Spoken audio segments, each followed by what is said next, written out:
118 சங்கீதம் 5வது வசனம் கேட்போமா?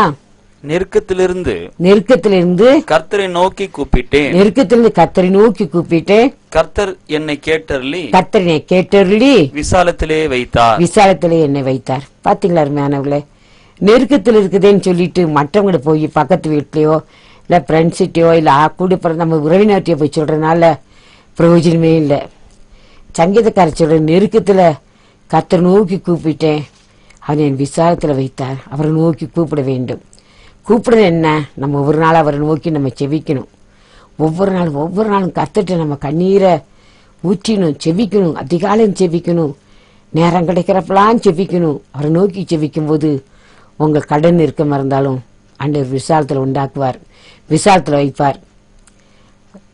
வியாதி நெருக்கமா உங்களை குணமாக்குவார். ஆபீஸில் நெருக்கமா உங்களை விடுதலை செய்வார். குடும்பத்துல சண்டை குழப்பமா எல்லா நெருக்கத்திலிருந்தும் தேவனாய் கர்த்தர் விசாலத்தில் வைப்பார். கலங்காதீங்க, உங்கள் வியாதி எல்லா நெருக்கத்தையும் தேவனாய் கர்த்தர் மாற்றி தருவார். அருமையானவர்களே, கலங்கவே வேண்டாம். அவரை நோக்கி கூப்பிடுவோம். சங்கீதக்காரன் கூப்பிட்டாராம், நெருக்கத்துல கர்த்தர் நோக்கி கூப்பிட்டாராம். நம்ம கூப்பிடுவோம். எப்பெல்லாம் கூப்பிடுவோம் பாருங்க. சங்கீத புஸ்தகம் 88 சங்கீதம் 1வது வசனம்.